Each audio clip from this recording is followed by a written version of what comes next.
E aí, pessoal, começa agora mais um episódio do podcast Música Pra Ver, o espaço no qual o musicapavê.com ganha o formato áudio. Meu nome é André Felipe de Medeiros e eu estou muito feliz de trazer aqui mais um super podcast com 3 matérias muito especiais para você que, assim como eu, é muito fã de música e quer aproveitar ainda mais todos os produtos que nos são oferecidos. Pode ser um disco, pode ser um videoclipe, pode ser um show ou mesmo uma faixa. Por meio aqui das palavras dos artistas, nós vamos aprender a apreciar melhor essas obras. Todo episódio do podcast é assim, e este aqui reúne um tema muito comum a tantas entrevistas também no site, ou na verdade em tantas conversas sobre produção artística que nós podemos ter por aí, né? Vamos falar então de influência, referência e inspiração. Ou seja, como o trabalho de um artista acaba atravessando também outras obras artísticas. No fim das contas, é uma conversa também sobre originalidade, por que não, não é mesmo? Então você vai escutar aqui Letícia Fialho conversando sobre seu disco mais recente, também Jadsa, que é a nossa matéria de capa falando sobre Big Buraco, um álbum tão celebrado nessa temporada. Minha amiga Letícia Stradiotto, do Música Pra Ver, traz aqui um quadro no qual ela dá dicas de bandas de acordo com seu gosto musical. E para começar, temos aqui uma conversa com o gigantesco Siba. Se você também é pós-jovem da minha geração, conheceu o Siba com o Mestre Ambrósio, e ele segue com uma carreira solo muito especial, que acaba de lançar o disco Máquina de Fazer Festa. Esse álbum foi feito para um lançamento em vinil e compila singles que ele tem lançado principalmente em torno do carnaval. Estamos falando aí de maracatu, de ciranda, de coco e várias outras manifestações artísticas próprias ali do Pernambuco. É o ponto de partida ideal para começarmos a conversar então sobre influência, referência e inspiração. E quem conhece o podcast Música Pra Ver sabe muito bem que lá no musicapavê.com, na aba podcast, tem uma página dedicada especialmente a este episódio. E nela você encontra os discos, as músicas, as bandas mencionadas aqui ao longo das conversas. Então não deixe de acessar o musicapavê.com. Siba, para começar o nosso papo, começando aqui esse episódio do Música Pra Ver, eu acho que vale muito a pena eu perguntar para você o que é que tem te inspirado a fazer música nos últimos anos, pensando que é uma coisa que você faz já há bastante tempo, né? A inspiração tem vindo de maneiras diferentes ou ela é a mesma de antes?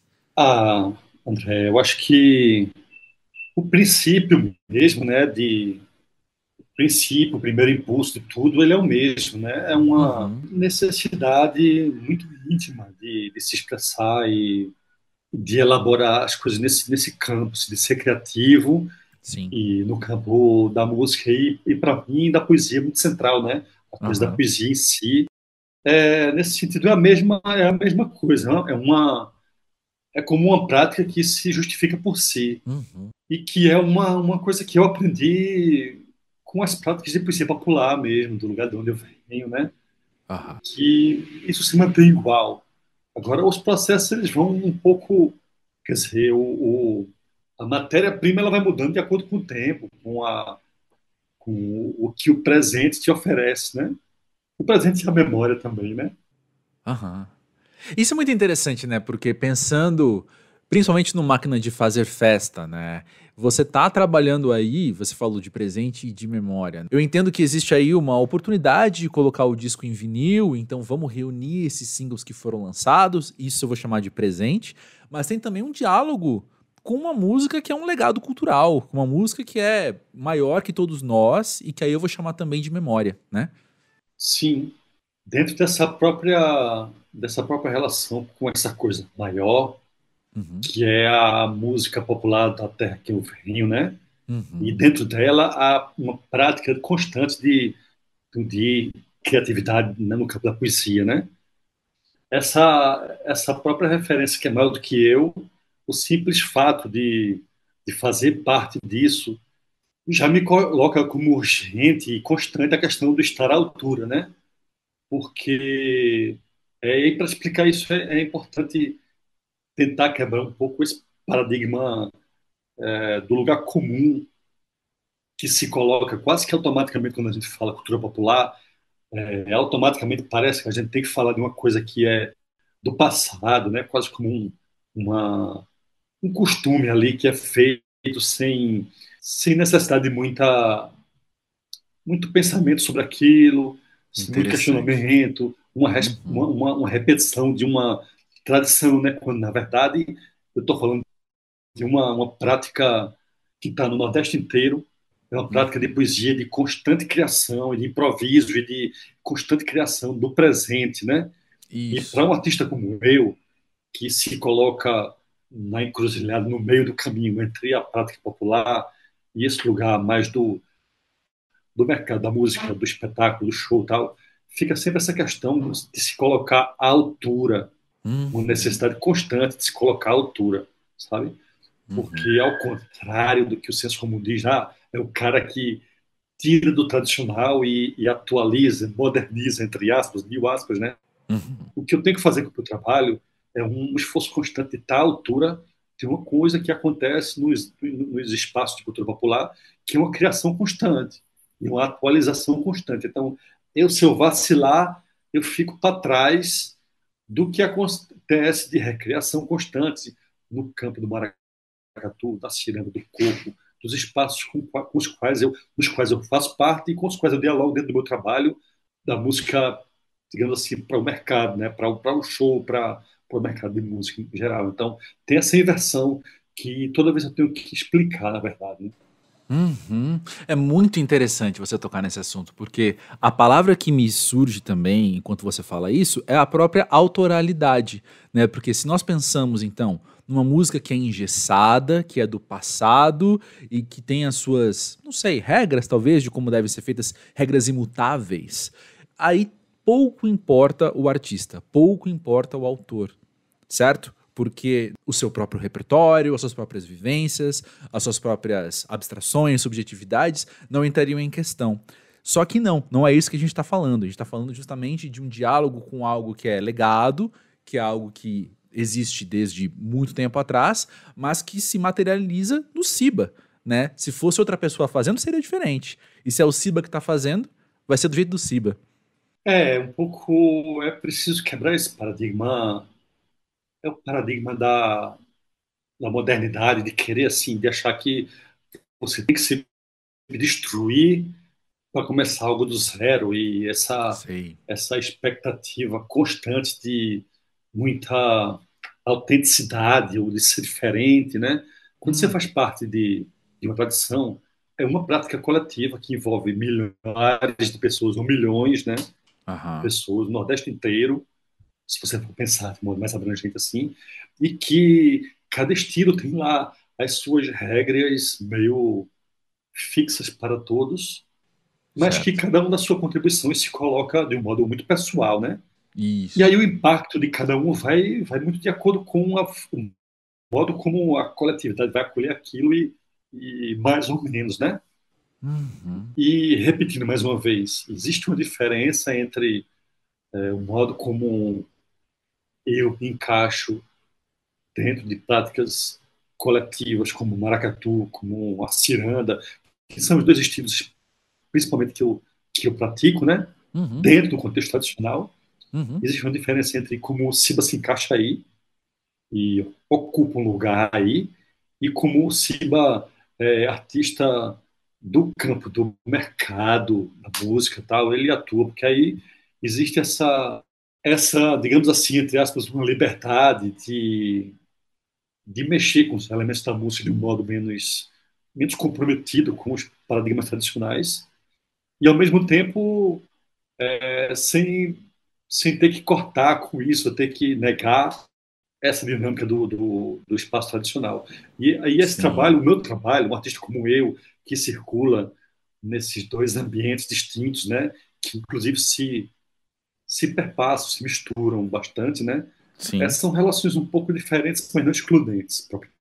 Sim, não, isso ficou super claro. E que legal escutar isso, né? E aí, só para tentar terminar, né, arrematar, esse disco que acontece de um modo não exatamente programado, ele Aham. acaba juntando um pouco isso, né? De um lado, tem essa minha produção mais recente, que vem desde o pós-pandemia até hoje, Uhum. que dentro do meu contexto muito específico eu entendi que queria conversar com o meu público e com novos públicos a partir de lançamentos espaços de singles Uhum. e que eram especialmente através do carnaval, mas não necessariamente só através do carnaval, e que Uhum. tem especialmente ritmos de carnaval, mas não necessariamente só ritmos de carnaval. Tem Perfeito. toda essa parte dos singles do Siba com vários formatos e tem uma produção esparsa da Floresta, toda a parte da Floresta que ficou fora de discos, né? E Uhum. que vem se dando desde o começo dos anos 2000 e que se reúne ali no vinil, no lado B, e aqui no vinil, no lado B, e aqui no começo do disco.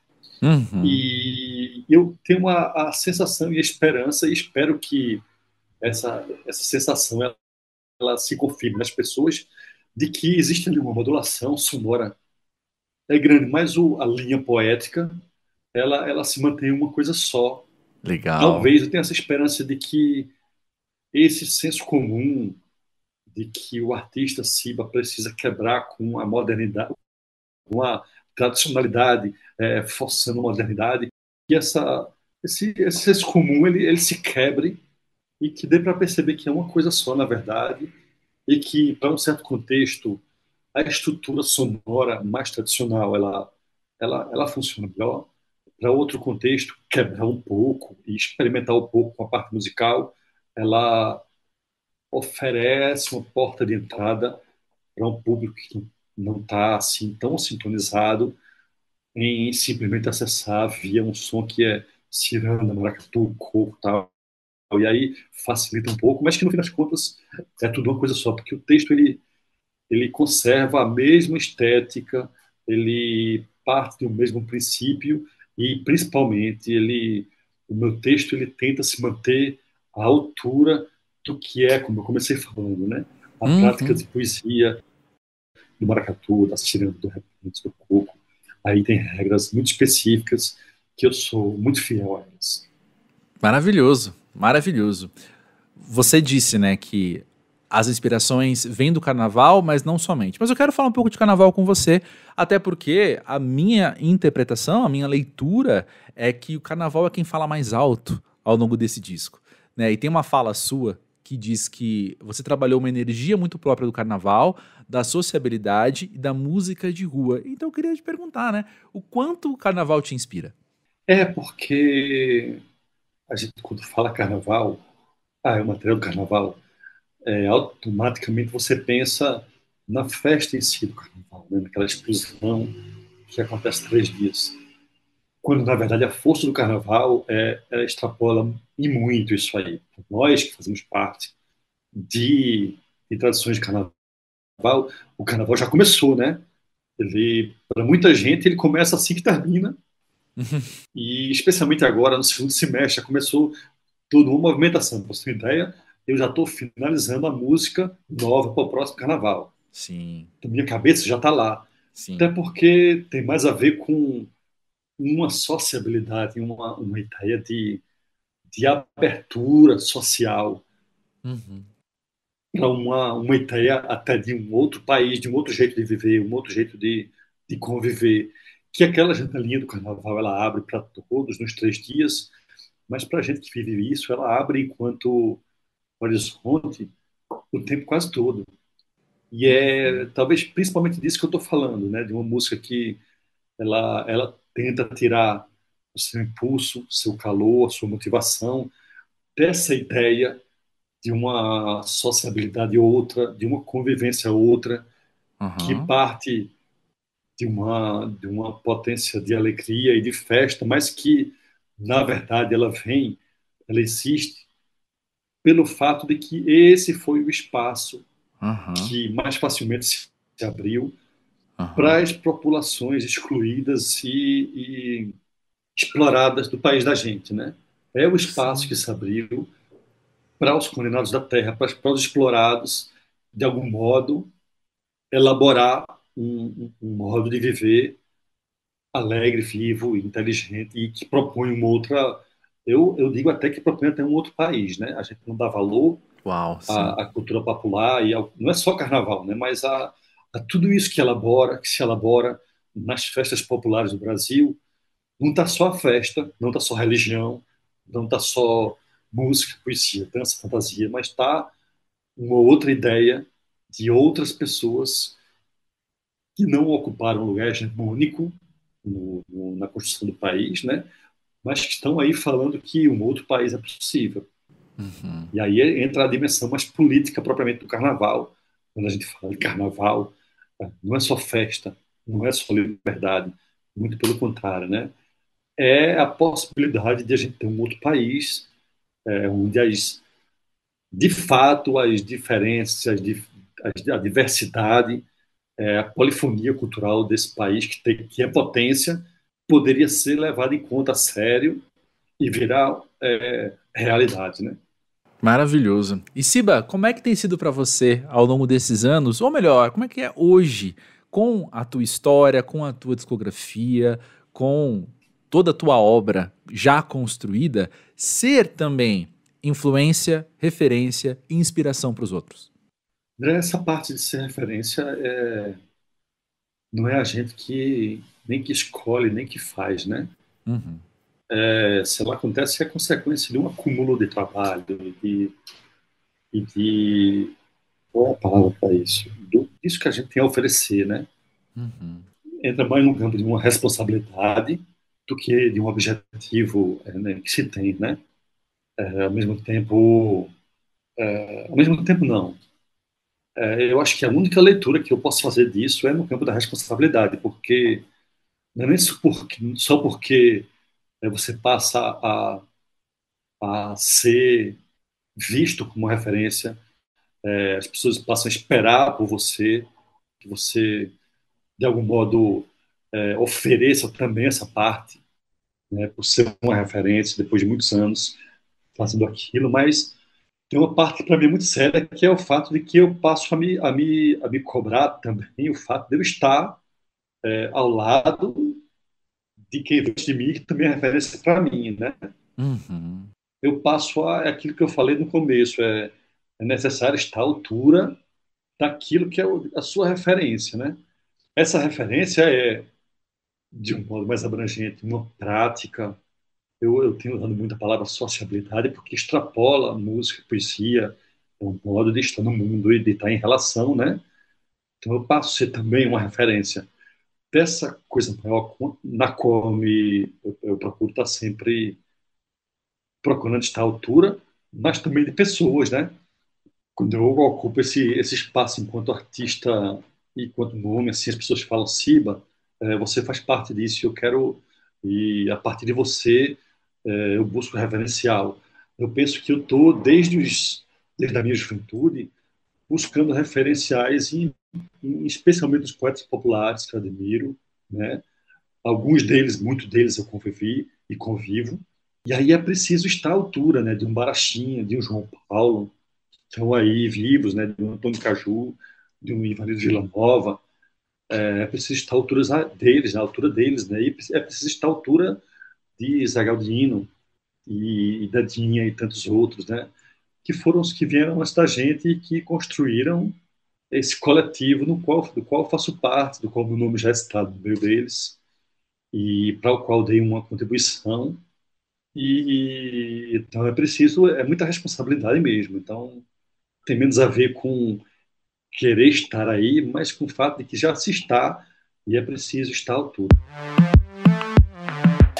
Quem conhece a música brasileira independente de hoje em dia provavelmente já esbarrou no nome Letícia Fialho algumas vezes e se deliciou com suas músicas. Pois bem, a artista do Distrito Federal colocou no mundo recentemente seu disco Revoada, Baile e Canção, seu segundo álbum que vem anos depois do seu primeiro Maravilha Marginal de 2018. Nessa conversa, gravada em julho, às vésperas do lançamento do disco, Letícia contou um pouco mais sobre como foi sua formação do repertório e também sobre como sua experiência moldou suas escolhas para produzir essa obra.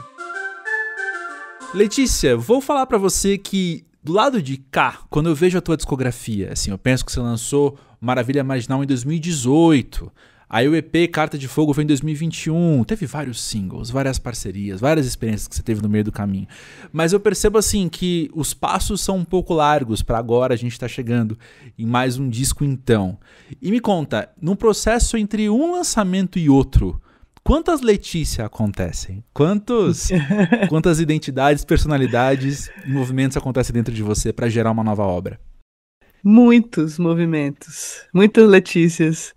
E eu acho que, inclusive, esse disco traz um pouco dessa multiplicidade, sabe? Porque a gente tem aí músicas que eu fiz com 14, 15 anos, tem tem música do meu pai, tem música recente, tem, enfim, parcerias aí que eu fui fazendo pela estrada, mas também tem uma coisa significativa nesse tempo, nesse intervalo, que foi a pandemia. Então, o Maravilha sai em 2018, ele fica ali esses 2 anos, assim, mais circulando em Brasília. Um pouco antes da pandemia e durante a pandemia, ele passa a sair do meu território. Então, o disco passa a ser novo para fora do meu território recentemente. E aí, enfim, a gente também foi aproveitando e degustando, assim, né, esse sabor desse trabalho que foi feito mesmo com muito cuidado, com muito carinho, assim, e que é muito especial para mim, né? Então, foi um tempo, assim, atravessado por essa loucura que foi a pandemia, que fez o disco ficar meio em banho-maria, assim, também, sabe? Ele foi aquele disco que ele foi em banho-maria, não foi ele direto na frigideira, sabe assim? Tem disco que vai direto na frigideira, né?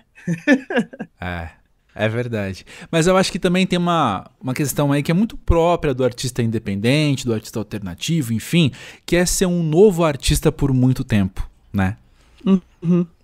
Total. Então isso, assim, o Maravilha Marginal saiu em 2018, mas para algumas pessoas, eis uma nova cantora da música brasileira. Total. É estranho para você? Não, eu acho até legal, em alguma medida. Porque eu acho que o frescor é algo interessante também, sabe? O olhar de Boa. novidade, sabe? Eu acho que é interessante mesmo. E isso se renovando. Inclusive, essas várias parcerias que eu fui fazendo ao longo desse tempo, como você citou, também foi trazendo novos públicos. Então, que Exato. massa, sabe? E agora teve essa coisa da relação com o eletrônico, e aí vem outras pessoas, e aí descobrem essa novidade. Então, por mim, se eu puder ser novidade para sempre, eu vou achar ótimo. Ah, Claro que com reconhecimento de trajetória, né? exato. Mas eu acho, e você Não, quase adivinhou minha próxima pergunta, assim, que na verdade essas experiências estão trazendo também não só novo público, mas novas partes para Letícia, como a gente estava falando na primeira pergunta, né? Várias outras Letícias estão chegando aí no meio dessas experiências. Quando você olha hoje para esses últimos anos, assim, vendo o novo disco também, você consegue mapear de onde veio cada fragmento que formou essa nova obra? consigo totalmente, assim. Porque essa nova obra, ela traz muito da minha memória afetiva, sabe? Da minha formação, assim, musical, num caminho afetivo dentro da casa dos meus pais, por exemplo, desde criança. Porque nesse trabalho especificamente, eu estou bebendo lá na fonte dos anos 80, 90, quando se começou a usar mais assim os timbres eletrônicos na Canção Brasil, sabe? Então, compositores, compositoras, artistas de Canção Brasil, Djavan, Gil, Caetano, Sandra de Sá, Marina Lima, Guilherme Arantes, começaram a encher as produções de sintetizador, de soma eletrônica na bateria, justamente naquele momento que a gente tem ali o Lilás, né, o Lindo Lago do Amor, o Realce, enfim, os discos da Marina ali. E essa é a minha referência, sabe? E são coisas que eu escutei bastante criança, inclusive. Então, é claro que é uma sonoridade que eu amo, que eu acho super legal, interessante, me interessa o conceito de canção Brasil, poesia brasileira, harmonia brasileira na pista, sabe? Mas também tem esse gostinho afetivo, assim, de coisas que eu ouvia antes. Então é uma mistura de tudo nessa caminhada, sabe? Sim. Bom, dito isso, agora eu tô mais curioso ainda para escutar como é que foi formar esse repertório.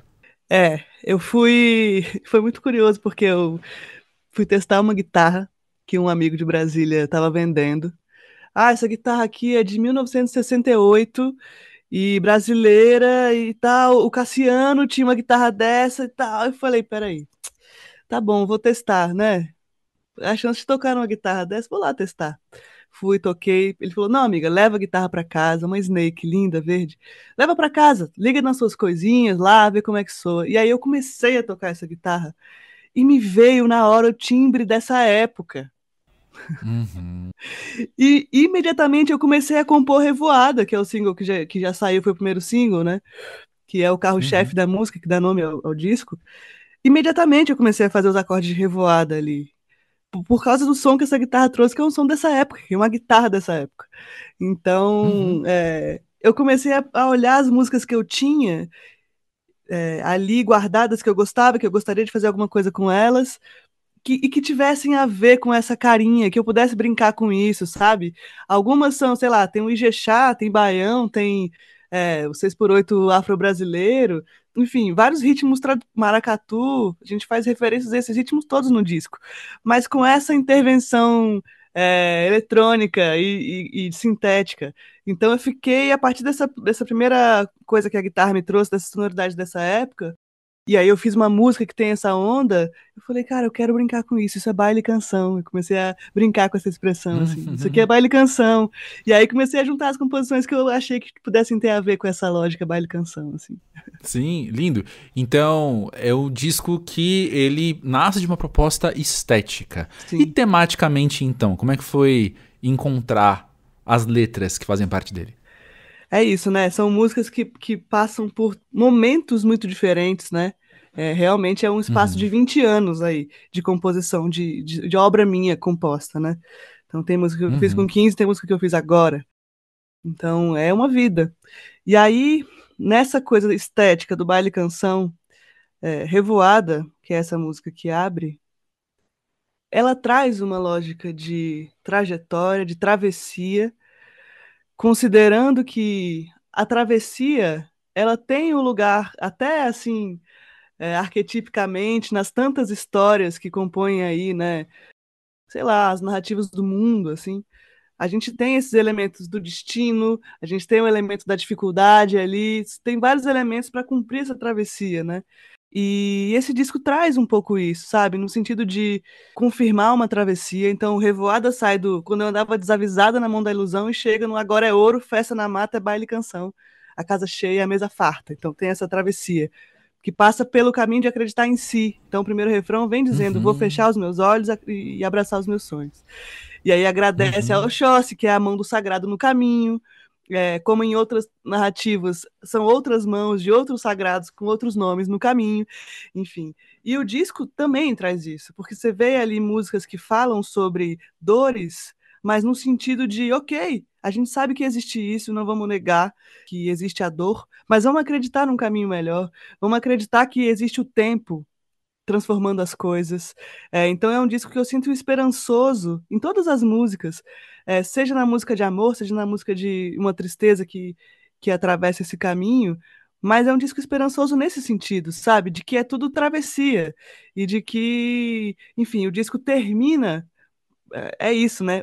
O final dessa travessia, pensando nesse disco, é uma música chamada Tudo de Bom, que é a composição do meu pai, uma letra do meu pai com um parceiro dele lá nos anos 80 em Bangu, subúrbio do Rio de Janeiro, origem da minha família, com uma letra que deseja tudo de bom para as pessoas, em vários contextos. Então é um eu mais velho deixando uma bênção ao final do disco para quem escuta, né? Para quem final feliz. Sair com aquilo. E é no sentido, tanto é que, né, inclusive nessa letra tem uma parte que ele fala: tudo de bom para você que tanto fez e não sentiu o mel. Então, não é simplesmente, sabe, não é um disco esperançoso no sentido de ignorar as dificuldades, sabe? Os desafios que todo dia a gente enfrenta, mas justamente por isso. Justamente por isso Sim. é essa esperança que nutre, assim. É muito esse é o fio condutor, a partir da música que é Revoada, que também tem essa travessia esperançosa, sabe? Apesar de dores e dificuldades profundas. Você citou Bangu agora, né? E logo no comecinho da nossa conversa aqui você falou que o Maravilha Marginal se expandiu para outros territórios para além do seu. Mas quando eu leio sobre você, quando eu ouço as suas músicas, eu percebo assim, citações da rua, situações do cerrado, tem vários cenários que compõem Letícia Fialho. E eu queria te perguntar, né, pensando no Revoada também, quais outros territórios, cenários, locações tem te inspirado a fazer música? Todos. Por onde passa, vem. Especialmente essa coisa da estrada também, né? Começa a atravessar bastante, eu sinto, porque tem o meu território, que é o Distrito Federal, que é onde eu cresci, mas o Distrito Federal tem essa característica também particular, que é as famílias não são de lá. É uma cidade de 60 anos. Então, a origem da minha família é o subúrbio do Rio de Janeiro. Eu cresci em Brasília, no que também se pode considerar um certo subúrbio, porque não está no avião ali, né? Então, eu tenho essa vivência de rua, de pipa, de brincar, subir em árvore, sabe? Essa é a minha referência de infância. E aí, depois do Maravilha ali, especialmente, eu passo também a circular mais e a viver um pouco mais essa coisa de estrada, né? Então, há nenhum território específico, mas especialmente a estrada também aparece bastante aí. Tanto é que a faixa Sol, Chão, Lua, Estrela é uma música estradeira, já começa falando meus pés na estrada, não espero nada. Que é uma letra do Luiz Gabriel Lopes, o Luizga, compositor mineiro, Beijo, né? Luizga. A letra é dele, beijão pro Luizga. E amigo querido, é uma letra dele, ou seja, um compositor, um cantautor do Brasil Central, né? A música é minha e a letra é dele.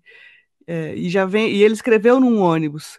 Para gravar essa música, eu convidei Ellen Oléria e Luísa Brina, que são duas artistas que a gente pode pensar que são de universos bem diferentes, mas a gente se junta aí, nós três, além do afeto, porque são duas irmãs queridas na minha vida, mas num lugar musical de três compositoras, né, cantautoras do Brasil Central, né? A Ellen e eu ali do DF e a Luísa de Minas Gerais, e nesse movimento migratório também da arte, né? Do lugar do artista que migra. Então tem isso também no disco. Além dos territórios aí marcados da minha própria trajetória, tem essa coisa da estrada, que é um clássico nas letras brasileiras, assim, né? E de todo lugar, eu acho, porque faz parte da vivência de qualquer artista, né? E aí, ouvintes do Música Pavê? Sabe aquele amigo que tá sempre te enchendo o saco pra escutar uma banda que ele acabou de descobrir? Prazer, sou eu. Eu sou a Letícia Stradioto e eu preparei algumas recomendações musicais a partir de artistas que você provavelmente já conhece. Vou te mostrar sons que conversam, se misturam ou até atualizam essas referências. A ideia é simples: aumentar a sua playlist com descobertas certeiras sem te tirar da zona de conforto. Bora! Se você cresceu ouvindo Nirvana e Radiohead, eu tenho um nome que vai te conquistar: Wonder Horse. É uma banda britânica que mistura guitarras pesadas, introspecção e letras melancólicas que grudam, tipo chiclete. Um som que tem a mesma intensidade do grunge, mas com uma vibe experimental do Radiohead. Eu escrevi sobre essa banda no Conheça do musicapavê.com. Agora, se o seu lance é eletrônico na pegada Daft Punk, anota aí: Parcels. O grupo veio para o Brasil recentemente e é o puro suco do pop sofisticado, mas com uma pegada super moderna de discoteca. Dá vontade de colocar pra tocar e sair dançando na sala. Confesso que eu já fiz isso várias vezes. E como eu sou praticamente a maior curadora de bandas australianas, é sério, pode confiar, eu não podia deixar de indicar Space Jane e Ocean Alley. Se você curte Sticky Fingers, vai pirar com essas duas. É aquele indie pop com um toque de psicodelia ensolarada, sabe? Perfeito para ouvir viajando ou com o sol caindo no fim da tarde. Mudando um pouco o estilo, se você gosta de Men I Trust e Cleiro, recomendo a Faye Webster. Ela tem essa mesma delicadeza no vocal e na experimentação instrumental. A Clara Bicho, artista independente lá de Minas Gerais, também trabalha com essa sonoridade intimista. E você já deve ter ouvido falar do Grilo e o Terno, né? Então, se liga na mistura dos dois em Os Últimos Escolhidos do Futebol. Infelizmente, eles estão em hiato, mas deixaram músicas incríveis com letras criativas e tudo que lembra muito essa linhagem do indie brasileiro. E olha só, o vocalista João Albino ainda tem um projeto solo brasileiríssimo que também vale a pena demais explorar. Pra galera mais nostálgica, vamos para as das antigas. Se você era fã de Joy Division e The Cure, que tal uma versão moderna disso com Fontaines DC? É um pós-punk renovado, perfeito para matar a saudade, mas com uma pitada contemporânea. Outra dica é Inhaler, que parece um filho do U2 com o Oasis. E não é por acaso, o vocalista é literalmente filho do Bono. Já dá pra imaginar a mistura do rock britânico, né? E se você curte a era Blonde, Fleetwood Mac, eu te recomendo The Japanese House. Se divirta! Na página desse episódio no musicapavê.com você pode escutar todas essas dicas e escolher por onde começar. Depois me conta o que achou. Até a próxima! Não é à toa que Big Buraco tem recebido tanta atenção nesses últimos tempos. Afinal, esse novo álbum de Jadsa traz consigo uma potência artística muito interessante e cá entre nós, que quem já conhecia a artista não se surpreendeu. Ainda assim, é impressionante a informação, né, que foi um disco gravado ao longo de apenas 7 dias e que depois passou por um ano de pós-produção, incluindo mixagem, masterização, para a obra ficar do jeitinho que ela queria. É sempre um prazer conversar com Jadsa, não é a primeira vez que ela vem aqui ao podcast, e eu te encorajo mais uma vez a entrar na página desse episódio do musicapavê.com para inclusive ter acesso à entrevista anterior dela aqui no podcast Música Pavê. Mas aproveite aí que se você já gosta de Big Buraco, depois dessa entrevista com ela, eu sei que você vai gostar da obra ainda mais. Jadsa, diz uma coisa pra gente. Você aí, do teu lado com a tua experiência, com a tua obra, escutando as suas próprias músicas, cantando elas nos shows, você se percebe influenciada pelos outros? Eu acho que sempre fui influenciada pelos outros, pelas coisas, pelo lugar. Sim, percebo sim essa influência marcada em trejeitos de canto, de postura no palco, né, e de comunicação, assim, também. Uhum. Quem você acha que mais te influenciou? Eu sempre cito e não vou deixar de citar nunca, assim, a principal referência para mim em cima do palco é Itamar Assunção. Uhum. Sempre que eu vejo o show de Itamar, né, em cima do palco, assim, eu entendia que ele era o melhor lugar para se estar, né? Uhum. E foi até engraçado porque esse domingo agora eu tava no Festival Poma, né, lá em Brasília, e aí, pra passagem de som, pra Tânis, que participou do meu show, chegou pra mim e falou: "E aí, você tá tranquila? Tá nervosa?" Eu falei: "Tô muito nervosa. Tô muito, muito, muito nervosa." Aí foi aquela passagem de som, é sempre assim, né? Uma doideira. Aí passou o som, terminou de passar o som, ela falou: "Poxa, ó, fique tranquila e tal, não fique nervosa, não." Eu falei: "Não, agora eu tô tranquila. O show e em cima do palco, estar aqui é onde eu queria estar, sacou?" Então, eu sinto que é a minha maior referência, assim, em cima do palco, fora dele também, mas é Itamar. Itamar a gente sabe, né, que é uma grande referência pra você. Afinal, Olho de Vidro também é um disco dedicado a ele, né? Sim. E aí, tem uma fala sua que eu peguei falando sobre Big Buraco, que diz assim, que você queria um som Elis Regina de 71, canções populares brasileiras dos anos 2000 e algo dos 90. Como é que foi entender a cara que você queria pra esse disco, né? Chegar a essas referências? Eu acho que eu cheguei nas referências antes de gravar o disco, no caso. Então, eu acho que pra mim foi como entender o disco agora com essas referências, sabe? E não essas referências dentro do disco. Então, essas referências que é Elis, que é Jorge Ben, que é Smoke City, Gilberto Gil, Itamar Assunção, né? Como que eu sintetizava tudo isso dentro desse buraco, né? Dentro desse disco. Então, eu acho que a onda foi essa, né? O disco ele teve que andar e correr atrás, na verdade, das referências, assim. Interessante. E legal você falar em correr atrás das referências, porque eu acho que vem uma ideia de urgência muito engraçada, muito curiosa, né? Pra maneira com que esse disco foi feito. Porque quando a gente conversou a última vez aqui no podcast sobre o Olho de Vidro, a gente falou justamente sobre quanto foi longo o processo de produção, de pesquisa. E dessa vez, a história foi outra, né? Você chegou e fez um disco em 7 dias. Foi isso mesmo. 7 dias de gravação, né? 7 dias a gente lá dentro do estúdio. A partir das guias, a gente não tinha guia, né? Então ele começou realmente no estúdio e foi finalizada a gravação lá. teve um processo de overdub, né, de guitarra, de Patatá participando, de Chibatinha participando, Scratch, né, e outras coisas assim, e teve um processo de 1 ano, basicamente, de mix, de pós-produção, mix e master, né, mas eu nunca tinha tido essa oportunidade de gravar um disco tão rápido, assim, e ele veio com nessa questão, nesse quesito imediatista, né, eu não queria que o buraco ele fosse cavado, né? Tipo, realmente sendo brutalista, assim, eu não queria que fosse um buraco cavado com muito tempo e estudo. Eu queria que ele fosse realizado, eu queria que ele abrisse, entendeu? Eu queria que ele acontecesse, sacou? Tipo meio uma catástrofe, assim. E digo, ele não é ruim, entende? Não é Não é uma negativo. sensação ruim. Mas eu queria que ele acontecesse, entendeu? Que fosse uma surpresa, assim, também, até pra gente que tava gravando ali. Mas sim, ele foi pensado nessa coisa, né, de vamos gravar e vamos ver no que é que dá esse buraco aqui, né? Vamos se jogar nele. Mas aí é que tá. É uma correria tão grande, é um senso de urgência tão grande, é esse bora fazer. Só que a gente vai escutar o disco e ele é outra vibe, sabe?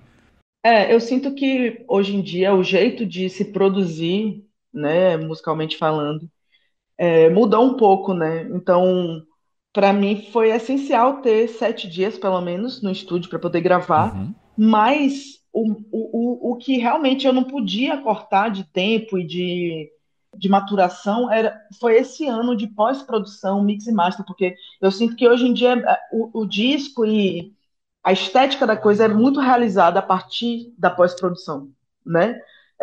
Então, eu fui focada nisso. Eu fui captando tudo que eu queria, até o que eu não queria, eu captei, né? A gente captou.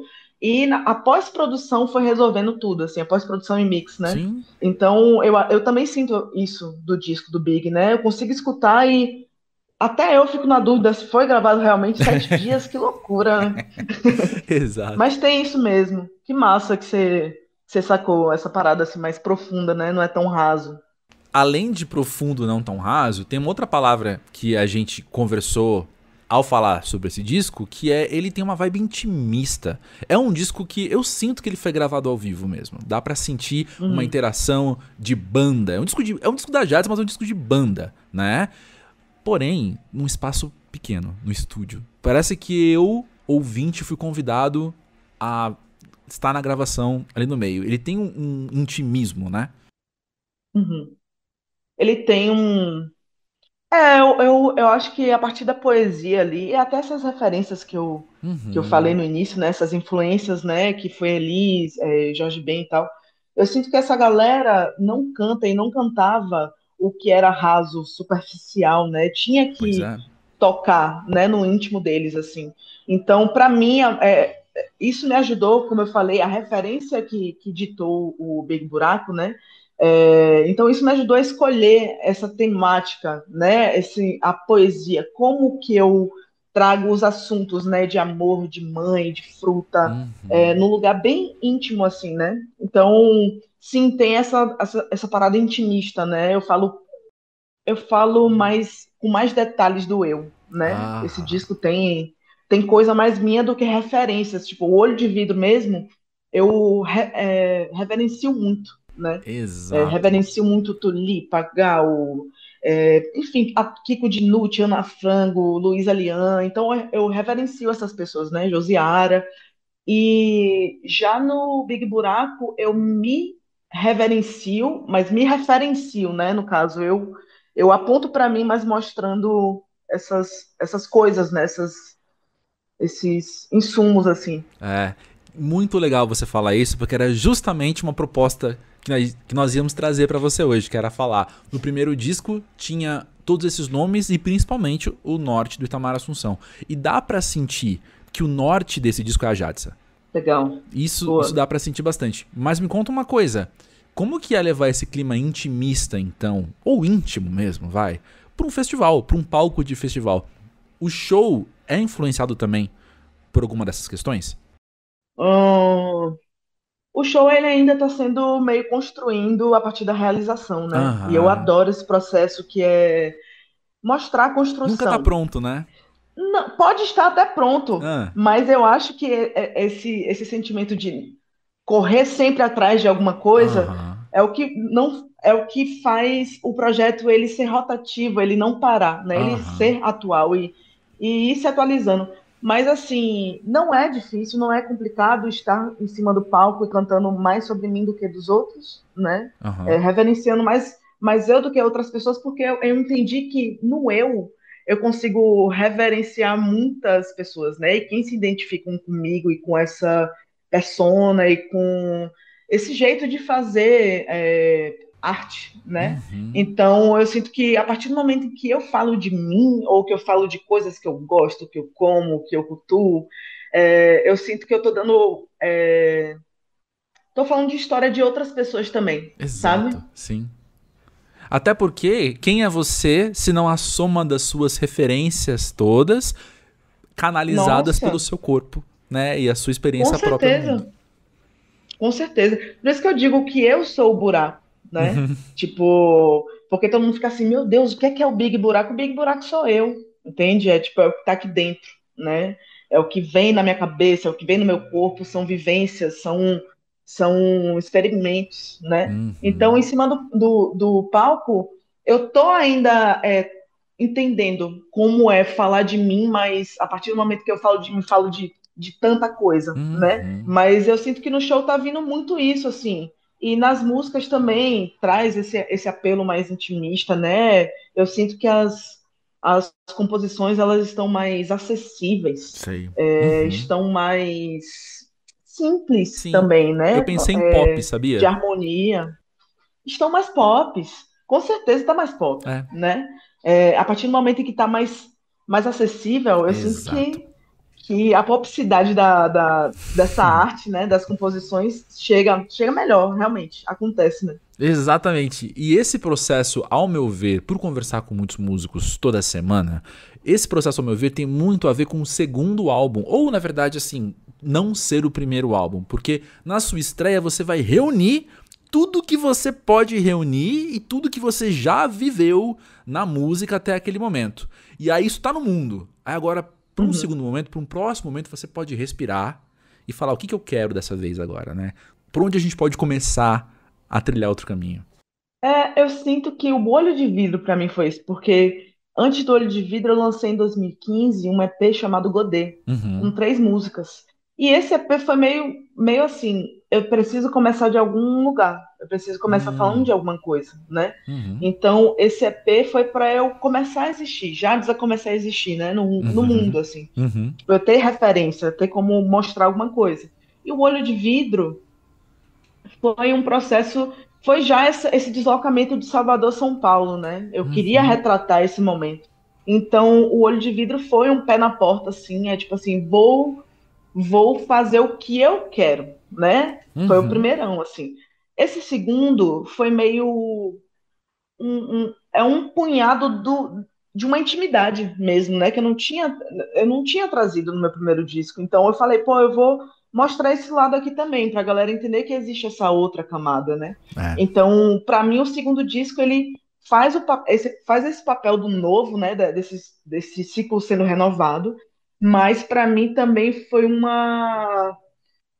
um lugar de conforto, meio tipo, poxa, eu também faço assim, sabe? Não é só uhum. loucuras e rock and roll e referências lá do B da cultura brasileira, entende? Não é Sim, só isso. Esse lugar é muito incrível. Eu sei que é, é incrível. Essa pesquisa é muito legal porque é atual demais, né? O Olho de Vidro para mim sempre vai me mover, entende? Tipo, eu sempre sim, volto lá para entender como fazer. Mas o Big Buraco, ele me deu essa oportunidade de mostrar esse outro lado também, essa outra camada, né?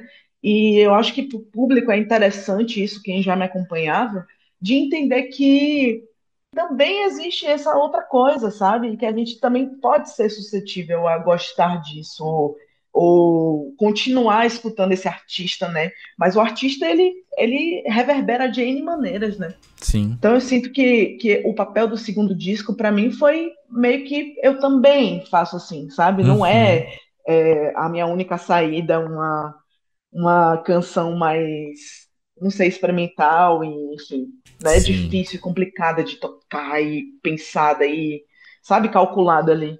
sim, entendo. Mas é muito legal, sempre que a gente conversa, você toca nesses termos, experimentação ou pesquisa, e você falou desse movimento de correr atrás de alguma coisa sempre quando a gente tá falando do show, e é justamente algo que eu tinha pensado em te perguntar, né? O quanto esses movimentos também te inspiram. Eu acho que é do ser humano a gente pesquisar, né? Experimentar, pesquisar, conhecer. E para mim é muito isso. No Big eu consegui falar muito mais de frutas e reverenciar muito mais coisas da nossa cultura aqui, né? E até coisas que nós brasileiros, a gente ainda não conhece, sabe? Uhum. Mas eu sinto que essa pesquisa e experimentação é mais para a gente realmente ficar mais por dentro do que a gente tem, do que eu criar um novo caminho, sabe? É Sei. meio que tipo, a gente tem isso aqui, sabe? Vocês Uhum. sabiam que é nosso essa parada? Vocês sabiam que existe isso aqui, sabe? Essa energia. Então, enfim, eu acho que eu me inspiro muito pela natureza, principalmente, assim, pelo amor, pela natureza. E eu acredito que tem muita gente que esquece que existe isso tudo, sabe? Nosso, né? Sei. Mudando um pouquinho de assunto, bem um pouquinho de assunto, eu fico curioso também pra ouvir de você, Jadissa, como é que você explica o som que você faz? Aquela cena clássica de entrar no carro de aplicativo e aí, o que você trabalha? Trabalha com música? O que você faz? Como é que você explica? O que eu faço? A galera pergunta sempre: o que é isso que você tá levando, né? E Aham, normalmente é o com um instrumento. instrumento. É Uhum. um violão, eu falo: não, é uma guitarra. A galera: legal, então você é roqueira. Eu falo: sou roqueira, sim, Aham, sou do rock. aham. Mas você canta rock, você canta versão? Eu falo: não, são composições minhas. É um pouco de rock, é um pouco de reggae. E aí eu sempre concluo que é MPB, né? Música popular Uhum. brasileira. Eu sinto que explicar, pelo menos o olho de vidro, é um pouco mais complicado, porque se eu falo pra galera que é um rock, um reggae, um MPB, a galera começa a escutar, talvez não compreenda tanto, né? Saquei. Mas eu falo que é um disco em homenagem a Itamar Assunção, e bebe um pouco da Bahia, bebe muito da vanguarda paulistana. Então eu explico assim. Já o Big Buraco, eu digo que é um disco de música para ouvir em viagem, na estrada, né? Olha, É sei. aquela música que você bota ali e você vai acompanhando, e isso também não chama a sua atenção completamente, sabe? Tipo, mas entranha na sua cabeça, traz uma calmaria, traz uma atenção um pouco diferente, não dividida, né? Então eu sinto Uhum. que o Big Buraco, sempre que eu falo, apresento ele é um pop, mas bebendo muito da MPB ali, né? Perfeito, perfeito. E as palavras dos outros? A maneira com que os outros costumam falar da sua música? Seja numa crítica, numa entrevista mesmo, ou seja também, não sei, amigos seus falando, comentando o disco com você.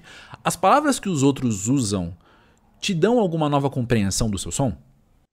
Eu acho que as palavras que as pessoas, né, que os outros falam pra mim, me dá conclusões, né? Uhum. Porque eu sempre tento chegar nesse resultado. Vamos supor, o Big Buraco, eu quis chegar nesse resultado do MPB, de um pop.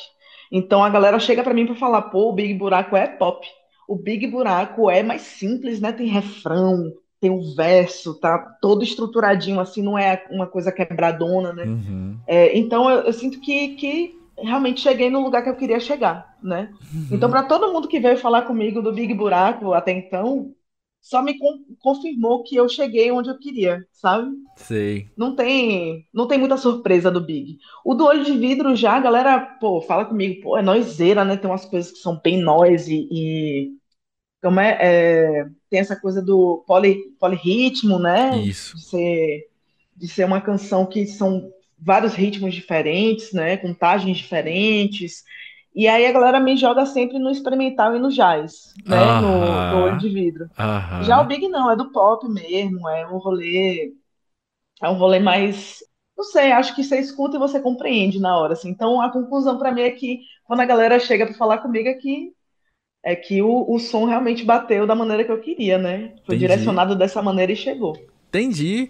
Muito interessante você falar isso também, porque é a maneira com que eu descreveria, talvez, o Big Buraco, e isso, na verdade, vem de um lugar muito espontâneo, de sempre que eu escuto esse disco, me vem isso à mente, assim.